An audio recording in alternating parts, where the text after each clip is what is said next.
تەبارەت بە بەرەو پێشچوونەکان لەسەر جەنگی نێوان ئیسرائیل و ئێران بەڕێز لارا کاروان خوێندکاری پەیوەندیە نێودوڵەتیەکان لە زانکۆی جۆرج واشنگتن لە واشنگتنەوە لەگەڵمانە. لاراخان بەخێر بێی، خۆشحاڵم لەگەڵمانی. سەرەتا پێم خۆشە بۆ دەست پێ بکەم لە ناو زانکۆکەتان، ینی چۆن باز لەم جەنگە دەکرێت لە ڕۆژهەڵاتی ناوەڕاستکە ڕووەدا؟ بەڵێ سلااو، سەرەتا زۆر سپاس کە بانتان کردوم و بەخێر بێن ئەم گفتوگۆیاکەین بێکەوە.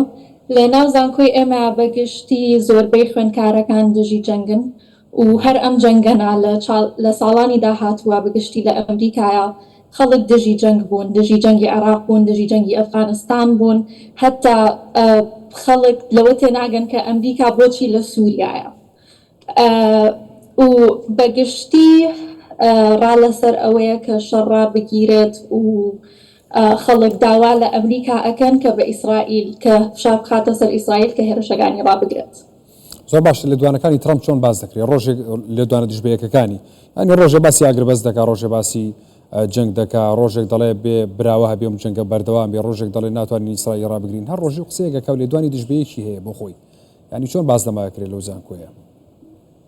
بەڵێ بەڕاستی ترامپ هەر سیاسەتی خۆی سەرەتا ئەمجارەکە بۆ کە خۆی هەڵبژاردەوە بۆ پلەی سەرۆکایەتی. سیاسەتی ترامپ ئەوە بوو کە ئەو وتی من دژ بە جەنگم، من جەنگی ئۆکرانیا و رووسیا ڕائەگرم، من جەنگی غەزە ڕائەگرم. و ترامپ لە پێشەوە با بڵێن 61 ڕۆژەکەی دانابوو، وەکو زانیمان ئیسرائیل هێرشی کرد، ئەمریکا هێشتا بەڕاستە خۆی هیچ هێرشێکی نەکردوتە سەر ئێران و ترامپ 2 هەفتەیەکی داناوە کە ئەو بەڕاستی ئەوێت هیوای وایە کە بە شێوازی دیپلۆماسی ئەم کێشەیە حل بکرێت و نایەوێت ئەمریکا بڕوا بۆ جەنگ لەگەڵ ئێرانە. زۆر باش. ڕاپرسیەکان لایەن ئەمریکیەکانەوە لە ئەمریکا ڕاپرسیەکان چی دەڵێن لەبارەی ئەم جەنگەوە؟ لایەن گرن دژن؟ زۆربەی خەڵکی ئەمریکا دژ بە جەنگن وەکو وتم. ئەگەر پرسیار لە خەڵکەکە بکەی زیاتر لە 60 خەڵک لە ڕاپرسی گشتیا دژ بە جەنگن و وەکو وتم دەیانەوێت بۆچی دژی جەنگن؟ ئەوان سەقامگیری ئابووریان دەوێت یاخود چییە خواستەیەوان؟ لە سەرەتای ساڵی 2000ەکانەوە هەتاوەکو ئێستا لە ئەمریکادا خەڵک ئەم هەستەی لا دروست بووە کە تێناگەن ئەمریکا کاری چێ بە ڕۆژهەڵاتی ناوەڕاست. هەستەکەن ئەمریکا دەست وەرەیاتە کاروباری وڵاتانیکەوە و مافی ئەوەی نییە. پەر بەو بۆنەوە خەڵک ئەیانەوێت کە ئەمریکا واز لە کاروباری ڕۆژهەڵاتی بە دەستوەردان لێگەدەنەوە لە کاروباری وڵاتان؟ بەڵێ بەڵێ، بەتایبەتی لە دوای شەڕی غەزە و ئیسرائیلەوە و ئەو پاڵپشتیە زۆرەی کە ئەمریکا یاوێتی بە ئیسرائیل، خەڵک بە هیوای ئەوەن ئەمریکا زیاتر واز لە کێشەکانی ڕۆژهەڵاتی ناوەڕاست بێنە. زۆر باشە. ئەم جەنگە بەگشتی ینی پێتەر وایە ئەگاتە ینی دابەشبوونی دروست کردووە لە ئەمریکا بەسەر دوو بەرەدا لەنێو هەردوو پارتەکەدا، کۆماریەکان و دیموکراتەکان. وەکو مانەزانین کۆماریەکان زیاتر سەپۆرتی ترامپەکەن، بەڵام ئەم جەنگە وەکو بڵێ دووبەرێکی دروست کردبێ هێشتا دووبەرێکی دروست نەکردووە. دیموکراتەکان ینی وتارێکی یەکگرتوو هەیە بۆ ئەم جەنگە؟ لاراخان وتارێکی یەکگرتوو هەیە بۆ ئەم جەنگە لە نێوخۆی ئەمریکا؟ وەکو پلانێکی یەکگرتووش نییە، بەڵام وەکووتمان دیموکراتەکان بەخنە لە ترامپەگرن کە ترامپ هێشتوێتی کە بارودۆخ بگاتە ئێرە، بەڵام وەکوی بڵێ کرد دووبەرەکی تەواو هەبێ یاخود پلانێکی یەکگرتوو هەبێ هیچ شتێکی وانە. ترامپ بڵاوی کردوتەوە کە چەند پلانێکیان داناوە بۆ با بڵێن بەشداریکردن لە جەنگەکەیە ئەگەر ئێران نێتەوە سەر مێزی گفتوگۆ، بەڵام پلانی یەکگرتوو دیموکرات و ڕێپەبلیکانانیە. چۆن ینی باسی ئەوە کرێت کە لە کاتێکە ئێران و ئەمریکا گفتوگۆیان هەبووە، خۆ گفتوگۆ نەوەساوە و گفتوگەکە ئەنجامەکە شێوە نەبووە کە ئێران بڵێ من هەر یۆرانیۆمە پیتێنم و ئەتۆم دروستەکەم.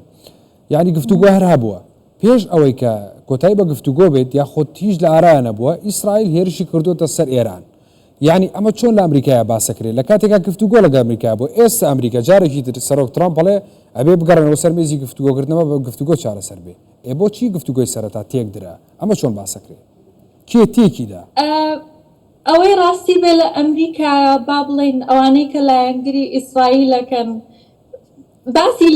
باسی تێکدان نییە ئەوەی ڕاستی بێ ئەوەی من گوێم لێ بوو بێ گوێم لێنە بۆ خەڵک باسی ئەوە بکەن کە ئیسرائیل ئەوانەی کە با بڵێن دژ بە ئیسرائیلن باسی ئەوەکەن کە ئیسرائیل دەست درێژیەکی کردووەتە سەر ئێران زۆر کەس بیروران باوەڕیان وایە کە ئەم کە هێرشەکانی ئیسرائیل بۆ سەر ئێران نادروست بووە و لەجێی خۆی نەبووە و ئێران لەسەر مەزی گفتوگۆ بووە بەڵام لە هەمان کاتە ئەو کەسانەی کە لایەنگری ئیسرائیلەکەن ئەڵێن کە ئێران زۆر نزیک بۆ لەوەی کە بگات بە هەبوونی چەکی ئەتۆمی خۆیان و مافی خۆیان بۆ کە بەرگری لە خۆیان بکەن ئەم بیرکردنەوەی لەسەر ئاسی سیاسیش ئەبینرێ لارەخان بەڵێ ئەمریکا سوورە لەسەر ئەوەی کە ئیسرائیل مافی ئەوەی هەیە کە بەرگری لە خۆی بکات وەک خوێندکارێکی زانکۆی جۆرج واشنگتن ئەم جەنگەی ئەمریکا یاخود ئەم جەنگە چی بەسەر پێگەی ئەمریکا ئەهێنێ خوێندنەوە چییە بۆ ڕۆژهەڵاتی ناوەڕاست پێگەی ئەمریکا لە ڕۆژهەڵاتی ناوەڕاست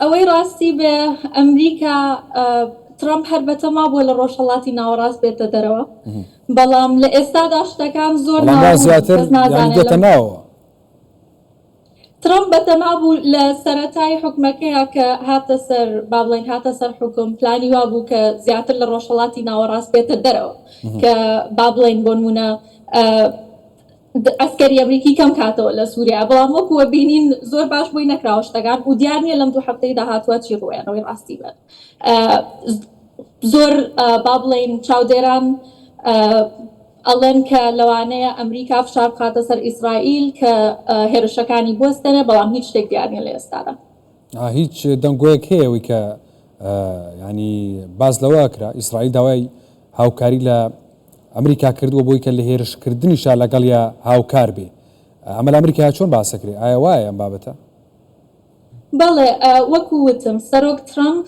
دوو هەفتەی دیاری کردووە و لە ماوەی ئەم دوو هەفتەی داهاتووە بڕیارە درێ کە با بڵێن لە ئێران فۆردۆ هەیە هەمومان نەزانین و فۆردۆ زۆر قورسە کە ئیسرائیل خۆی بەتەنیا هێرش بکاتە سەری و بۆی ناکرێ و پێویستی بە هاوکاری ئەمریکا بەڵام لە ئەمریکادا با بڵێن هەموو لایەنەکان هیواخوازن کە ئەم کێشەیە بە شێوازی دیپلۆماسی چارەسەر بکرێت لە دوو هەفتەی داهاتوودا زۆر باشە لە ئەگەریەوەی کە بە شێوازی دیپلۆماسی چارەسەر نەکرێ ینی دڵنیاییەک هەیە لە ئەمریکاوە کە بە تەواوەتی ئەچێتە پاڵ ئیسرائیل و هێرشی بەرفراوانە کاتە سەر ئێران بەڵێ بەپێی قسەکانی سەرۆک ترامپ ئەمریکا چەند پلانێکی داڕێژاوە بۆ ئەوەی کە یارمەتی ئیسرائیل بات زۆر باشە باز لەوە کرێت ینی چۆن باز لەوە کرێت کە ئیسرائیل هێرشەکاتە سەر بنکاتۆمیەکان چونکە بنکاتۆمیانە ینی ئەکرێ زیانی زۆر گەورە و تیشکی زۆر زیان بەخش بە ناوچەکەی بڵاو بکەنەوە کە دنیا زەرری دیەکە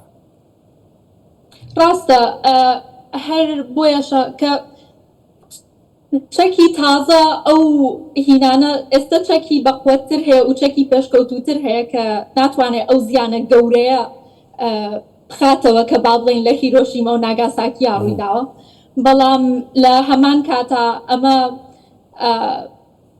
ئەوەی ڕاستی بێت کەس نازانێت و لە بینی خۆیان باسەکە لە بینی ئیسرائیل و ئەمریکا باسەکرێ ئایا ئەو تەکنەلۆژیای هەیە کە بتوانێت هێرشکرێتە سەر فۆردۆ و هیچ زیانێکی لێ نەکەوێتەوە دیار نییە شتەکە بەڕێز لارە کاروان خوێندکاری پەیوەندێنەی وڵاتیەکان لە زانکۆی جۆرج واشنگتن لە واشنگتنەوە لەگەڵ مابووی سوپاس بۆ ئامادەبوونی وەڕێستان لارەخان بەخێر بێن